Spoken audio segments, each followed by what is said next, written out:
굉장히 그 은혜가 있죠. 네. 하나님 원하시는 교회의 모습이었더라. 제 생각에도 정말 우리에게도 합당한 특별법이라는 생각이 듭니다. 한 해 우리 그 교회 주제곡으로 이렇게 저도 처음 들어봤거든요. 완전히 소화가 잘 안 되는데 기회가 있을 때마다 이렇게 한 번씩 불러보면서 우리가 흡송을 하면서 그런 교회를 꿈꾸고 소망하는 그런 교회가 되도록 소망하고 하는 꿈대로 된다고 그러잖아요. 네. 오늘 예배가 이제 2013년 첫 신년 예배죠. 그래서 평소에도 서로 인사하고 하지만 첫 예배니까 새해니까 해피 앤 호프풀 뉴 이어 한번 인사 옆 사람들 한번 해보겠습니다. 해피 앤 호프풀 뉴 이어.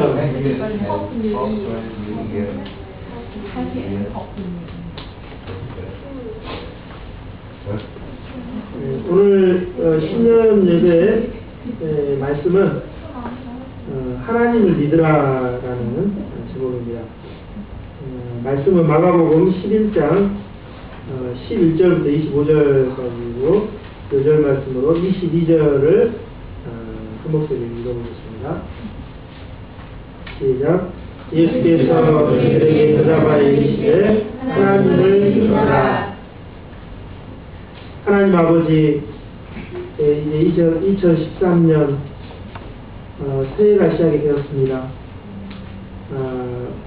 새해를 시작한 우리에게 귀한 신년 예배를 주님 앞에 드리게 하시며 감사합니다. 이 예배를 하나님께서 받으시고 또 하나님의 영광이 드러나는 예배가 되기를 간절히 소망합니다. 그리고 우리에게는 이 예배가 신년 새해에 하나님 안에서 영적 방향을 잡는 귀한 시간이 될 수 있기를 간절히 기도합니다. 우리가 어떤 모습으로 어떤 마음으로 왔을지라도 우리의 마음을 가난하고 겸손하게 하여 주셔서 다만 주님의 이 생명의 말씀, 진리의 말씀을 마음으로 받는 복된 시간 되게 하여 주시옵소서. 주님께서 이 시간을 시종을 주관하실 것을 믿으며 예수님의 이름으로 기도합니다. 아멘. 이제 2012년이 지나고 2013년 계사년 새해가 시작이 되었습니다.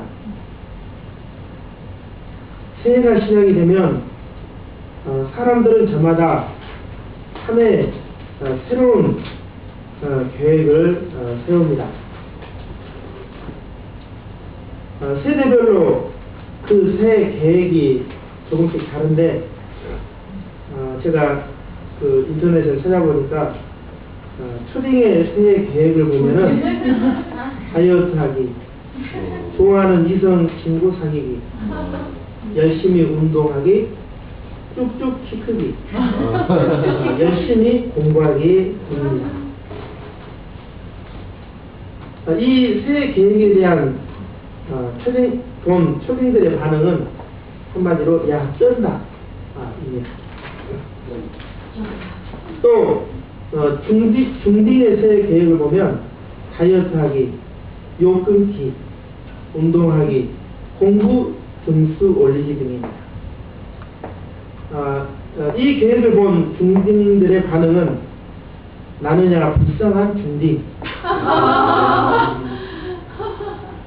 그리고 20대, 30대 새해 계획 1위는 무엇인지 알겠습니까? 20대, 30대 새해 계획 1위는 남자는 금연, 여자는 다이어트였습니다. 그 외에도 외국어 공부하기, 술 끊기, 애인 만들기 등이었습니다. 물론 사람마다 다를 수 있고 또 우리와 같은 믿음의 생활을 하는 우리들의 새해 계획과는 다르겠지만 비슷한 점이 있다면은 이 대부분의 계획들이 작심삼일로 끝나기 쉽다는 것입니다. 그래서 한 해가 지나고 연말이 되면은 여지없이 열매 맺지 못한 자신의 모습을 보면서 후회하기를 잘합니다. 이제 올해도 새해가 시작이 됐는데 한 해를 보내고 연말이 돼서 또 이런 후회를 해야 할까요? 그렇게 하면 안 되겠죠. 그런 후회를 하지 않고 우리가 연초에 세웠던 그 계획대로 열매를 맺는 한 해가 되려면은 어떻게 해야 되겠습니까? 11절을 다 같이 보겠습니다. 예수님께서 예루살렘에 이르러서 성전으로 들어가십니다. 성전을 통해서 새 역사를 창조하고자 하신 것입니다. 하지만 오늘은 이미 날이 저물어 일단은 성전을 둘러만 보시고 제자들을 데리고 베다니로 나가십니다. 그리고 이튿날 아침에 다시 이제 성전으로 가기 위해서 베다니에서 나왔을 때 예수님은 배가 고프셨습니다. 그때 멀리서 잎사귀가 있는 한 무화과 나무를 보시고 꼭 그 무화과 나무에 열매가 있을 것을 기대하고 가셨습니다. 그런데 그 무화과 나무에는 잎사귀 외에는 아무 열매도 없었습니다. 아직 열매를 맺을 때가 아니었기 때문입니다. 보통 팔레스틴 지역에서 무화과 열매는 6, 7월경에 열린다고 합니다. 그리고 열매를 맺기 시작하는 때는 3, 4월경입니다. 이때 맺은 열매를 이른 열매라고 부릅니다. 그러므로 이 무화과 나무는 아직 6, 7월이 안 됐기 때문에 성숙한 열매는 아직 맺지 않았을지라도 지금 예수님이 3, 4월에 예루살렘 성전에 가셨기 때문에 이른 열매라도 맺어야 했습니다. 또 무화과 나무는 이른 열매를 맺은 이후에 잎사귀가 나오기 때문에 잎이 무성하다는 것은 반드시 열매가 있다는 증거입니다. 하지만 이 나무는 특이하게도 열매는 없는데 잎만 무성했습니다. 겉만 보면 열매가 많은 것처럼 겉으로는 잎사귀가 풍성했습니다. 예수님은 이 나무를 어떻게 하십니까? 예수께서 그 나무에게 말씀하여 이르시되 이제부터 영원토록 사람이 내게서 열매를 따먹지 못하리라 라고 말씀하셨습니다. 예수님은 잎사귀만 무성하고 열매를 내지 못한 이 나무를 심판하신 것입니다. 예수님께서 왜 무화과 나무에게 이렇게까지 심판하신 것일까? 영국의 한 유명한 철학자는 자신이 예수님을 믿지 않는 가장 큰 원인을 바로 이 장면에서 찾았습니다. 어떻게 아직 때도 아닌 무화과 나무에서 열매가 없다고 이렇게까지 부자대하게 심판할 수 있느냐는 논리입니다. 또 어떤 환경보호론자는 이 장면을 언급하면서 예수님이 자연을 훼손했다고 비판합니다. 하지만 여기서 중요한 것은 예수님이 무화과 나무를 심판했다는 그 사실보다도 이 사건을 통해서 주고자 하는 메시지인 것입니다. 구약에서 하나님의 백성인 이스라엘은 종종 열매가 풍성한 포도나무나 무화과 나무로 비유되곤 합니다. 그러니까 열매 없는 무화과 나무는 여기서 열매 없는 이스라엘을 상징하고 있는 것입니다. 동시에 열매 없는 성전의 모습을 상징합니다. 당시에 성전은 정말 웅대했고 또 그 안에 행해지는 종교의식은 정말 그럴듯하게 보였습니다. 하지만 실상은 하나님께서 원하시는 모습을 찾아볼 수 없었습니다. 예수님은 열매 없는 무화과 나무를 심판하심으로써 당시에 그 열매 없는 그 성전과 이스라엘의 앞날이 어떻게 될 것인가를 보여주신 것입니다.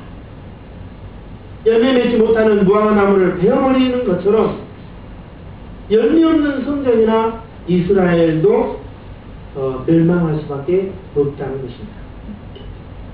이는 열매 없는 한 인생도 마찬가지입니다. 언제부터인가 우리나라에서는 얼짱각도라는 말이 유행하고 있습니다. 사진빨, 화장빨, 조명빨에 기초해서 사진 앵글을 잘 잡으면 실물이 엄청 잘 나올 수 있다는 것입니다. 하지만 이런 사진을 보고 나중에 실물을 본다면 그 사람에 대해서 얼마나 실망이 크겠습니까? 이런 실망을 없애기 위해서 아예 성형을 하는 사람도 있습니다.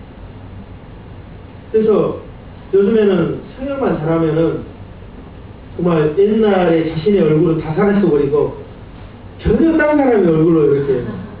그래서 그 TV 같은데 연예인들 보면 어떻습니까? 얼굴이 특히 여자 연예인들 보면 거의 얼굴이 비슷하더라고. 얼굴 이렇게. 하지만 이런 사람들의 자식이 태어나면은 엄마 아빠를 전혀 닮지 않은 아이들이 태어나기 때문에 더 큰 오해를 불러올 수도 있을 것입니다. 그래서 일부 연예인들은 이런 사회적 분위기를 의식해서 자신은 손 하나도 안 된 자연미인이다, 쎄들이다라고 강조를 합니다. 사실은 그게 당연한 것인데도 그것을 이야기하고 또 자랑하는 그런 시대가 되었습니다. 그런데 사실 이런 자연미인이나 쌩얼의 본질을 잘 살펴보면은 결코 있는 그대로가 아니라는 것을 알게 됩니다. 겉으로는 손은 안 댔다, 인위성이 배제된 자연스러운 것이다, 있는 그대로의 것이라고 말하지만은 사실 그 본질을 보면 정말 인위적입니다. 성형이 인위적인 것을 직접적으로 드러내는 것이라면은 단지 이것은 드러내지 않은 것입니다. 결국 그 본질은 속은 채우지 않으면서 겉만 번드러하게 보이려고 하는 속성에서 나오는 것입니다. 이를 타다 보면은 잎만 무성한 나무가 되는 그런 심각한 결과를 맞게 됩니다. 겉만 화려하고 내용은 없으면서 내용이 없는 그런 삶은 하나님께서 가만두지 않으십니다. 열매는 없으면서 포장만 요란한 사람을 하나님은 심판하십니다. 말은 예수님의 사람처럼 말하지만 삶이 따르지 않는 사람 앞에서는 번지를 하면서도 실상은 그렇지 못한 사람은 입만 무성한 이 무화과 나무와 같습니다. 나이는 많고 겉은 화려하고 그럴듯해 보이지만 열매가 없을 때 주님께서는 그냥 넘어가지 않으시고 반드시 이런 사람은 하나님이 심판하십니다. 당시의 성전의 모습도 이러했습니다. 15, 16절 보겠습니다. 그들이 예루살렘에 들어가니라. 예수님께서 성전에 들어가서 성전 안에서 매매하는 자들을 내쫓으시며 돈 바꾸는 자들의 상과 비둘기 파는 자들의 의자를 둘러엎으시며 아무나 물건을 가지고 성전 안으로 지나다님을 허락하지 아니하시고. 당시 유대인들은 예루살렘 성전에서 예배를 드릴 때 희생 제물을 가지고 와야 했습니다. 또 헌금을 할 때도 이방인의 돈이 아니라 유대인의 돈으로 헌금을 해야 했습니다.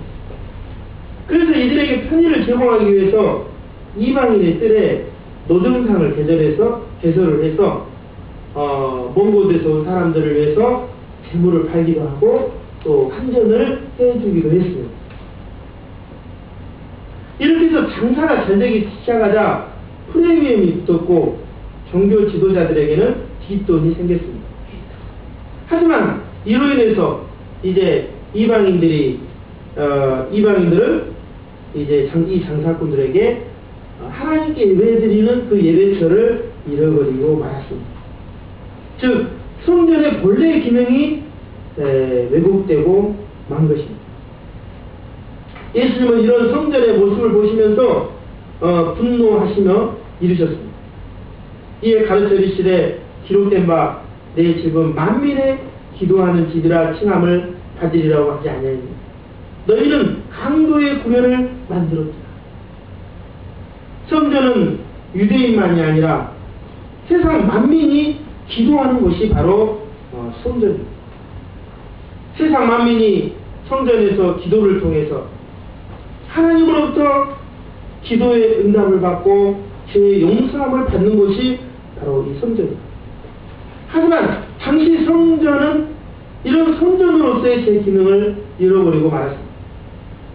예수님은 제 기능을 상실한 이 성전을 불러엎으시고 무섭게 심판하십니다. 그러니까 하나님은 아마 오늘날로 하면은 이것도 하나님께 예배드리는 이곳 성전입니다. 그래서 이곳 성전이 정말 기도가 살아있고 말씀이 선포되고 아까 우리 디저 은혜 목사님이 특성으로 불렀던 그런 교회의 모습이 되지 않으면 하나님이 기뻐하시는 교회의 모습이 되지 않으면 하나님은 오늘날도 무섭게 교회를 심판하십니다. 이전에도 얘기했지만은 지금 유럽 교회들은 하루에도 수없이 많은 교회들이 다 문을 닫고 있습니다. 그것은 뭐냐면 교회가 교회답지 않기 때문에 하나님의 말씀이 제대로 선포되지 않고 기도하는 성전이 되지 않기 때문에 하나님께서 그런 교회들을 심판하십니다. 그러니까 우리가 하나님의 심판받지 않는 교회가 되려면 아까 정말 특성곡에서 나왔던 말씀이 제대로 선포되고 하나님을 찬양하고 기도하는 그런 성전의 본래의 기능이 항상 역동적으로 살아있는 그런 교회가 돼요. 그런데 그런 교회의 모습이 되지 못하고 이 성전이 세상 사람들처럼 그런 세상에 장사하는 이야기들로 가득 차는 성전이 된다면 하나님은 기뻐하지 않아요. 이 세상은 그럴지라도 이 성전만은 사막의 그 오아시스처럼 하나님의 정말 말씀이 선포되고 기도가 선포되고 찬양이 들리는 그런 곳이 되어야 된다는 것입니다. 하지만 대제사장과 서기관들은 이 사실을 받아들이지 못합니다. 그런 그들은 예수님을 어떻게 죽일까를 궁리합니다. 이런 그들은 마치 잎사귀 외에는 아무 열매도 맺지 못하고 있는 무화과 나무와 같습니다. 이런 그들은 하나님의 심판을 피할 수밖에 받을 수밖에 없습니다. 그러나 베드로는 어땠습니까? 20절, 21절을 보시죠. 그들이 아침에 지나갈 때 무화과 나무가 뿌리채 마른 것을 보고 베드로가 생각이 나서 여짜오되 랍비여 보소서 저주하신 무화과 나무가 말랐나니. 그들이 아침에 다시 지나가는데 예수님께서 전날 그 저주하셨던 무화과 나무가 정말 뿌리채 말라있는 것이었어요.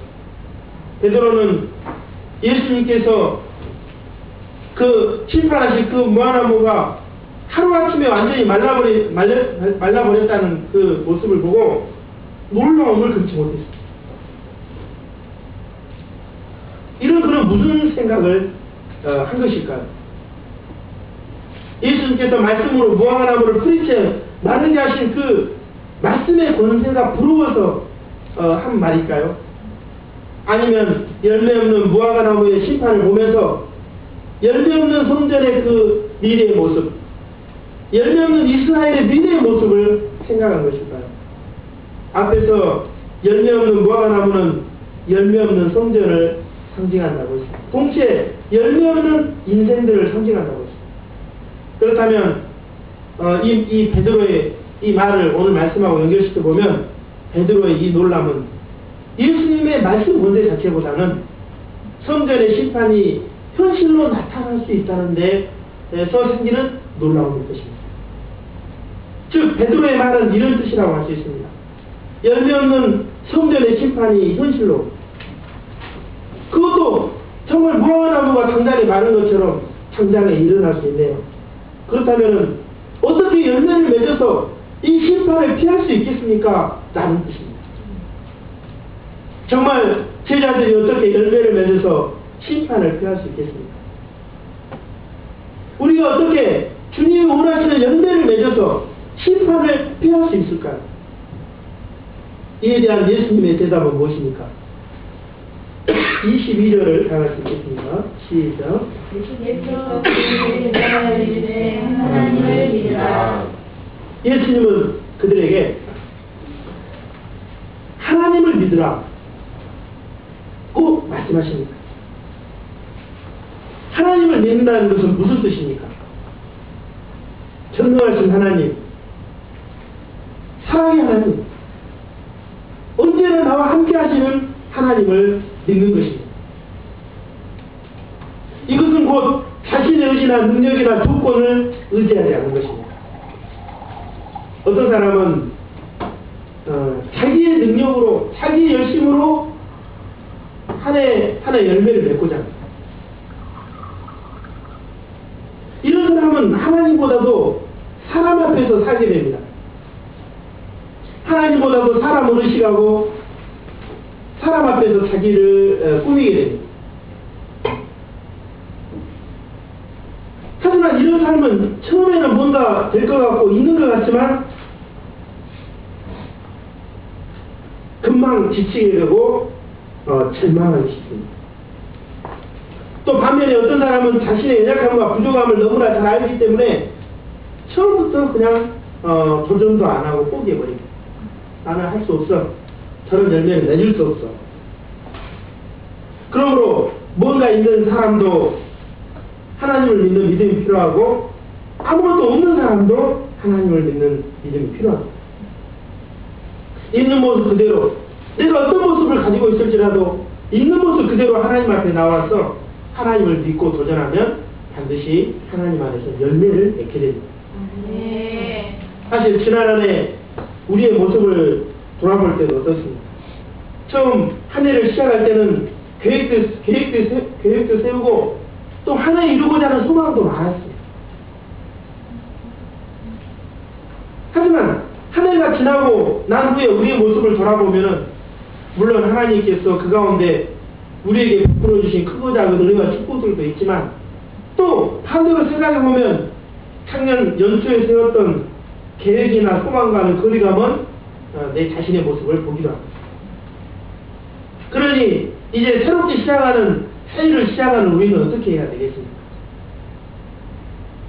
자신의 의지나 자신의 능력이나 자신의 결단을 의지해서는 안 됩니다. 또 나는 안 된다고 할 수 없다고 처음부터 포기해서도 안 됩니다. 우리는 오직 하나님을 믿어야 합니다. 전능하신 하나님, 사랑의 하나님, 언제나 나와 함께하고 계시는 그 하나님을 믿어야 합니다. 오직 열매는 하나님을 믿음으로만이 맺어질 수 있기 때문입니다. 지난 성경 예배 때 예배 후에 우리가 말씀 뽑기를 했는데 우리가 한 사람 한 사람 말씀을 뽑아서 발표한 것을 들어보니까 정말 주님께서 우리 각자에게 합당한 말씀을 주셨다는 생각이 듭니다. 우리가 따로 그거를 잘 묵상할 시간이 없으니까 제가 말씀을 전하면서 다시 한번 읽어드리겠습니다. 우리 장모대 목자님은 히브리서 10장 38절 39장 나의 의인은 믿음으로 말미암아 사니라. 또한 뒤로 물러가면 내 마음이 그를 기뻐하지 아니하리라 하셨느니라. 우리는 뒤로 물러가 멸망할 자가 아니요 오직 영혼을 구원함에 이르는 믿음을 가지게 하리라. 우리 장하나 목자님 사도행전 14장 22절 제자들의 마음을 굳게 하여 이 믿음에 머물러 있으라 권하고 또 우리가 하나님의 나라에 들어가려면 많은 환난을 겪어야 할 것입니다. 우리 구유사 목사님 고린도전서 2장 10절 형제들아 내가 우리 주 예수 그리스도의 이름으로 너희를 보라느니 모두가 같은 말을 하고 너희 가운데 분쟁이 없이 같은 마음과 같은 뜻으로 온전히 합하라. 또 우리 구리유가 목사님 로마서 8장 28절 우리가 알거니와 하나님을 사랑하는 자 곧 그의 뜻대로 부르심을 입은 자들에게는 모든 것이 합력하여 선을 이룹니다.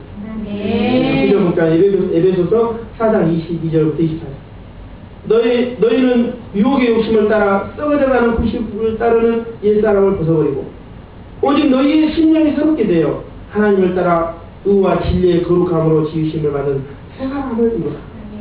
다그네 목사님 잠언 10장 7절. 미움은 다툼을 일으켜도 사랑은 모든 허물을 가리느니라. 또 저의 요즘 말씀 에베소서 4장 15절. 오직 사랑 안에서 참된 것을 하여 봉사에 그에까지 잘할지니라. 그의 머리는 곧 그리스도니라. 에스더 목사님 요한복음 4장 35절. 너희는 높다리 지나야 추수할 때가 이르겠다 하지 아니하느냐. 그러나 나는 너희에게 이르노니 눈을 들어 밭을 보라. 휘어져 추수하게 되었도다. 우리 한전한 목사님 빌립보서 1장 20절 21절. 나의 간절한 기대와 소망을 따라 아무 일이든지 부끄러워하지 아니하고 지금도 전과 같이 온전히 담대하여 살든지 죽든지 내 몸에서 그리스도가 존귀하게 되게 하려 하나니 이는 내게 사는 것이 그리스도니 죽는 것도 유익함이라. 우리 보람자매님 계시록 2장 13절. 또 내가 참고 내 이름을 위하여 견디고 게으르지 아니한 것을 아노라. 그러나 너를 책망할 것이 나니 너의 처음 사랑을 버렸노라. 또 우리 리틀 요셉 로마서 12장 11절. 부지런하여 게으르지 말고 열심을 품고 주를 섬기라. 또 우리 노예은 요한복음 11장 40절. 예수께서 이르시되 내 말이 내가 믿으면 하나님의 영광을 보리라 하지 아니하였느냐. 우리 노예진 요한복음 16장 33절. 이것을 너희에게 이르는 것은 너희로 내 안에서 평안을 누리게 하려 함이라. 세상에서는 너희가 환난을 당하나 담대하라. 내가 세상을 이기었노라. 또 우리 장사랑 로마서 10장 9절. 내가 만일 내 입으로 예수를 주로 시인하며 또 하나님께서 그를 죽은 자 가운데서 살리신 것을 내 마음에 믿으면 구원을 받으리라.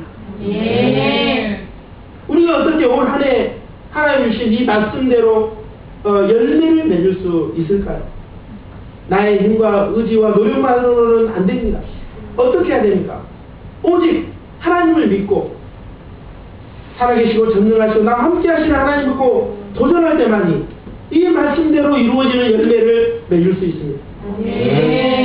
또 지난 송구영신 예배 때 우리 박비전 목사님이 찬양을 인도하면서 동역자들 한 사람 한 사람에게 송구영신 예배 참석한 동역자들에게 새 기도 제목에 대해서 물어봤습니다.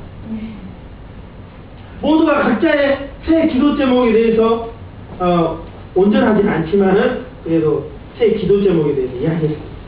우리 모세 목사님은 지난 한 해 말씀과 기도 생활에 소홀히 했다는 것을 고백했습니다. 그리고 반대로 새해에는 그러니까 말씀과 기도 생활 하겠다는 것입니다. 또 특별히 새해에는 드럼을 연습해서 예배 때 주님을 섬기겠다고 고백했습니다. 또 우리 구리부와 목사님은 보육교사 자격증에 도전해서 따고 또 그러면서도 캠퍼스 제자 양성을 하고자 기도한다고 했습니다. 우리 에스더 목사님에게는 요절 말씀도 정말 합당한 말씀이지만 올 한 해 이제 도전해서 꼭 학생 제자 양성의 학생을 이루고자 한다고 했습니다. 우리 리틀 요셉은 예배 때 늦지 않고 피아노 반주를 잘 미리 준비해서 섬기겠다고 했습니다. 아마 오늘 그렇게 한 걸로 이외에도 각자가 저마다 새해가 시작되면서 하나님 앞에 결단하고 잡아주는 기도 제목들이 있습니다. 또 아직 우리가 새해가 시작된 지 얼마 안 됐기 때문에 못 잡은 분들도 있는데 오늘 예배 후에 이 말씀의 기초에 소감을 쓰면서 정말 내가 하나님 앞에 올해 기도하고 또 도전해야 할 기도 제목들이 뭔가를 잡기를 소망합니다.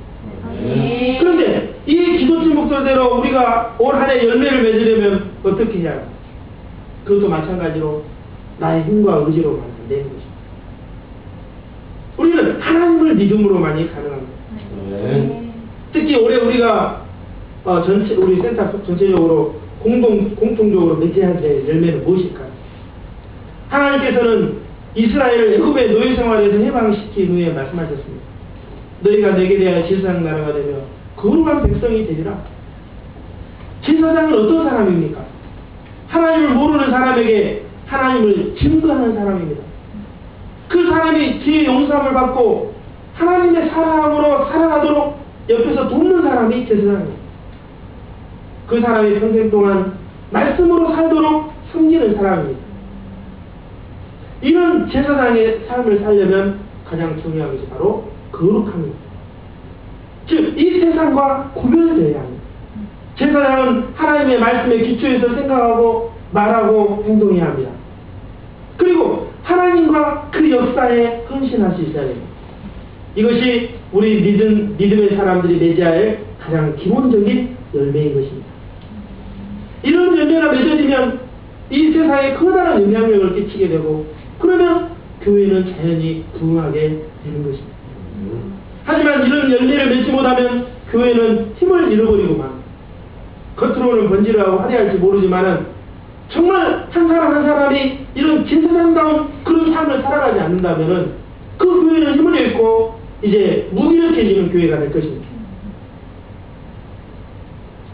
한 젊은 과부에게 아들과 딸이 있었습니다. 그 과부는 딸은 수녀로, 아들은 신부로 하나님께 드렸습니다.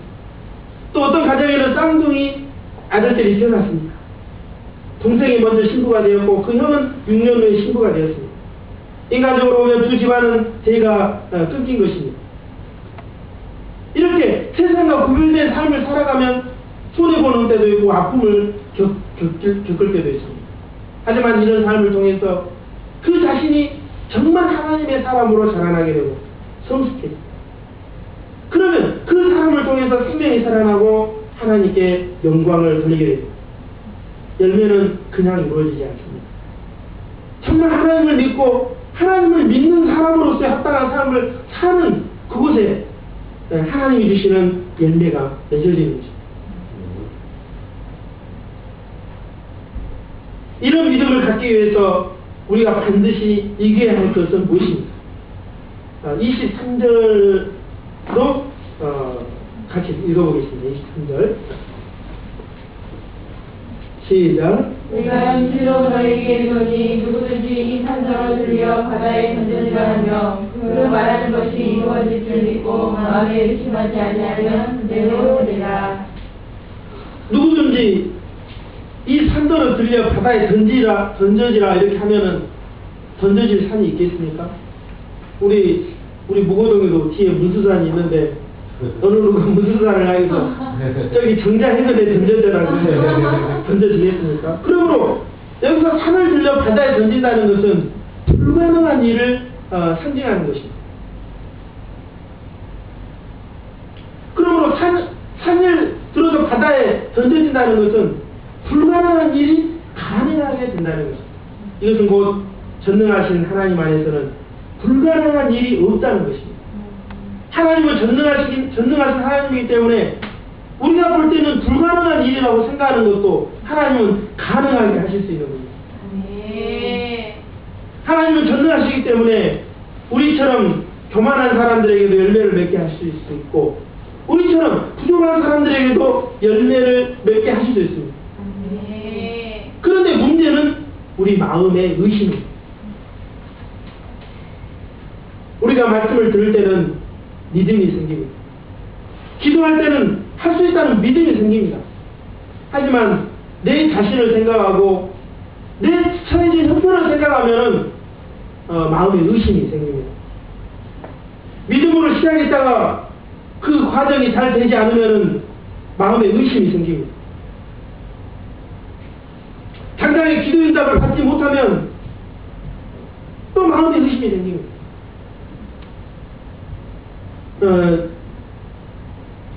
사단은 끊임없이 이렇게 우리 마음에 의심을 심습니다. 하나님은 할 수 있다.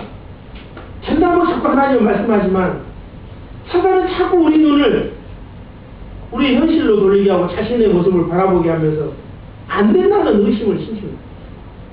그래서 우리가 우리 자신도 보면은 은연중에 우리 마음 속에 안 된다, 할 수 없다 하는 생각들이 얼마나 많습니까?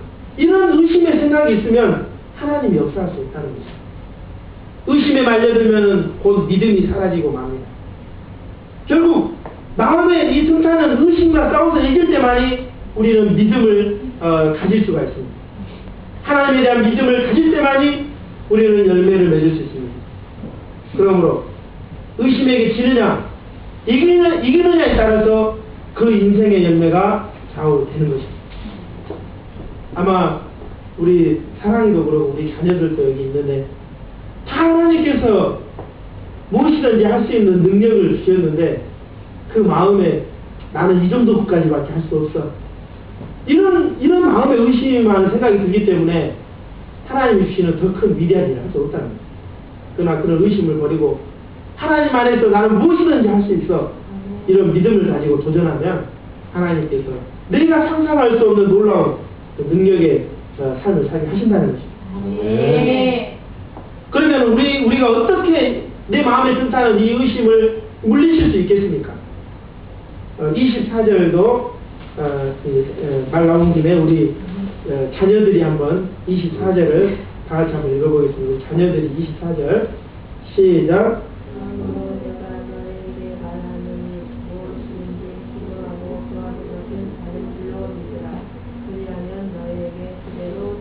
네. 그러므로 내가 너에게 말하노니 무엇이든지 기도하고 구하는 것을 받은 줄로 믿으라. 그리하면 너희에게 그대로 되리라. 무슨 말입니까? 오직 기도만이 내 마음에 든다는 의심을 이기게 한다는 것입니다. 네. 믿음은 저절로 생겨나지 않습니다. 기도하는 삶을 통해서 작은 믿음이 생기고 기도하는 삶을 통해서 그 작은 믿음이 큰 믿음으로 자라나게 됩니다. 네. 이스라엘 백성이 출애굽할 때 이제 그 뒤에는 바로의 군대가 쫓아오고 앞에는 홍해가 가로막는 절망적인 상황에 처하게 되었습니다. 그때 이스라엘 백성들은 의심에 휩싸여서 믿음을 잃고 지도자의 모세를 향해서 원망 불평의 말을 쏟아냈습니다. 하지만 이때 모세는 어떻게 했습니까? 하나님 앞에서 기도했습니다. 그랬을 때 그 믿음이 더욱 강해졌습니다. 그리고 그 믿음대로 홍해가 갈라지는 놀라운 능력의 역사를 체험하게 되었습니다. 네. 또 사무엘상에 나오는 우리가 배운 한나는 어땠습니까? 나이가 많았지만 자식이 없어서 늘 슬픈 인생을 살았습니다. 하지만 그는 성전에서 이 문제를 가지고 눈물을 흘리면서 기도로서 마음의 의심과 불신과 싸워서 이겼습니다. 그리고 그 기도와 믿음대로 아들 사무엘을 얻게 되었습니다. 또 우리가 잘 아는 마가복음 9장에 보면 한 아버지가 귀신 들린 자기 아들을 예수님께 데려왔습니다. 그런데 마침 그때 예수님이 계시지 않고 제자들만 있었는데 제자들이 고쳐주지 못했습니다. 그의 마음에 예수님의 능력에 대한 의심이 등타기 시작했습니다. 무엇을 하실 수 있거든 우리를 불쌍히 해서 도와주십시오. 예수님은 반신반의하는 의심하는 그를 야단치셨습니다. 할 수 있거든이 무슨 말이냐? 믿는 자에게는 능치 못할 일이 없느니라. 네. 그러니 예수님 앞에 곧 기도하기 시작했습니다. 주님, 내가 믿나이다. 나의 믿음 없는 것을 도와주소서. 네. 그의 기도는 의심을 이기게 하고 믿음을 갖게 했습니다. 그 믿음대로 그 아들이 살아나는 역사가 일어났습니다. 기도는 결국 의심을 물리치게 하고 기도는 결국 믿음을 갖게 하고 그 믿음은 열매를 맺게 합니다. 네. 그런데 우리가 기도할 때 기도를 방해하는 것이 한 가지 있습니다. 그것이 무엇입니까? 25절입니다. 서서 기도할 때 아무에게나 혐의가 있거든 용서하라. 그리하여 하늘에 계신 너희 아버지께서도 너희 허물을 사하여 주시리라 하십니다. 우리는 하나님과 나와의 관계를 맺고 있는 동시에 옆에 있는 사람과도 관계를 맺을 수 있습니다. 하나님과의 관계성도 중요하지만 사람과의 관계성도 중요합니다. 왜냐하면 사람과의 관계성이 하나님과의 관계성에 영향을 미치기 때문입니다. 만약 교회 내에서 누군가를 용서하지 않는다면 하나님께 나가 기도할 수 있겠습니까? 내 옆에 있는 형제 자매에게 시시거리면서 하나님 앞에 올바로 기도할 수 있겠습니까? 만일 내 옆에 있는 형제 자매를 꼴도 보기 싫어하면서 하나님께는 다소곳이 나가서 기도한다면 그 모습 또한 입만무성한 무화과나무에 불과할 것입니다. 자기는 다른 사람을 용서하지 않으면서 하나님께 용서를 구하는 것은 잘못된 것입니다. 만약 우리가 반대로 다른 사람을 용서하지 않으면 하나님께서 우리를 용서하지 않습니다. 그럼 우리가 다른 사람을 용서하면 하나님께서도 우리를 용서해 주실 것입니다. 하나님은 열매 없는 그 인생을 가만두지 않고 반드시 심판하십니다. 그런데 그 열매는 우리의 힘과 의지로 맺어지지 못합니다. 오직 하나님을 믿음으로만이 맺을 수 있습니다. 그리고 그 믿음은 기도로부터 자라게 됩니다. 결국 열매는 기도로부터 시작합니다.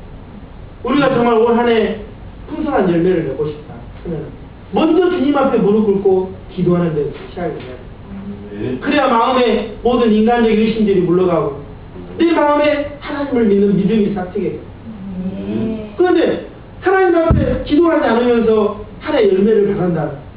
그것은 있을 수 없는 것입니다. 저마다 우리는 새해를 시작하면서 계획을 잡고 기도 제목을 잡습니다. 하지만 그 계획과 기도 제목은 결코 나의 의지나 힘으로 되지 않습니다. 오직 하나님을 믿고 도전해야 합니다. 그러면 올 한 해에도 전능하신 하나님께서 나와 함께 하셔서 반드시 그 계획과 기도 제목대로 열매를 맺게 해 주실 것입니다. 우리가 올 한 해 하나님을 믿고 도전하는 가운데 그런 풍성한 열매를 맺게 하시는 그런 한 해가 되기를 소망합니다. 특히 올 한 해는 이제 우리 모임 가운데 우리가 캠퍼스 제자양생을 하는 학생 보급운동 단체인데 이제 중학교 우리 다 졸업을 해버리고 학생이 또 없습니다. 올 한 해는 정말 주님께서 우리 가운데 학생 제자양생 열매를 맺게 해주실 것을 믿습니다. 우리가 그 믿음으로 올 한 해 믿음으로 도전할 수 있기를 기도합니다. 22절을 다 같이 읽겠습니다. 시작. 예수께서 문제에 나아갈 때 하나님을 믿으라. 사랑의 하나님 아버지, 정말 예수님은 오늘 말씀을 통해서 입은 무성하지만 열매가 없는 무화과나무를 그 자리에서 뿌리채 마르도록 심판하시고 겉으로는 화려하고 형식은 있지만 성전의 기능을 상실해버린 성전을 엎으시고 심판하십니다. 하나님께서 구원하시고 제장나라 거룩한 백성의 소망을 지었지만 그런 삶을 살지 못하는 이스라엘을 징계하시고 심판하십니다. 이 하나님은 동일하게 우리를 구원하시고 우리에게 열매 맺기를 원하지만 주님이 원하시는 열매를 맺지 못할 때 주님은 우리도 심판하신다고 말씀하십니다. 주님, 우리가 어떻게 주님이 원하시는 삶의 열매를 맺고 주님의 그 심판을 피할 수 있습니까? 나의 힘과 의지로는, 나의 열심으로는 되지 않고 오직 살아계시고 전능하신 하나님, 사랑의 하나님, 나와 함께 하시는 그 하나님을 믿고 살 때만이 열매 맺는 인생이 될 수 있음을 고백합니다. 올 한 해를 시작하면서 우리가 계획을 세우고 기도 제목을 잡습니다. 그러나 그 모든 것도 나의 힘으로 되지 않는 것을 고백합니다.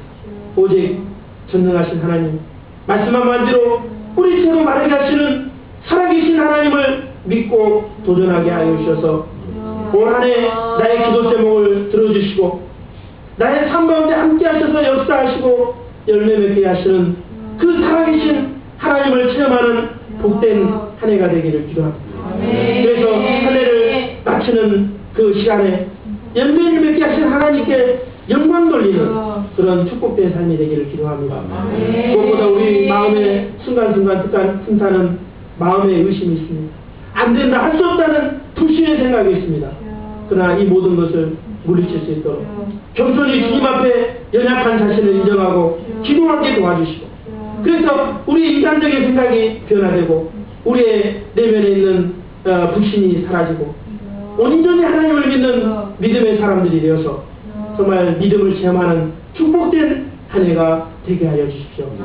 오늘 이 시간 신년 예배 이후에 또 이 말씀에 기초하여 제가 성함을 쓰고 한 해 방향을 잡고자 합니다. 주님께 합당한 방향을 잡게 하시고 또 주님의 이 한 말씀을 깊이 붙들게 하여 주셔서 한 해를 주님 안에서 말씀 안에서 편대를 잡고 나아갈 수 있도록 축복하여 주시옵소서. 귀한 말씀 감사드리고 예수님의 이름으로 기도합니다. 아멘.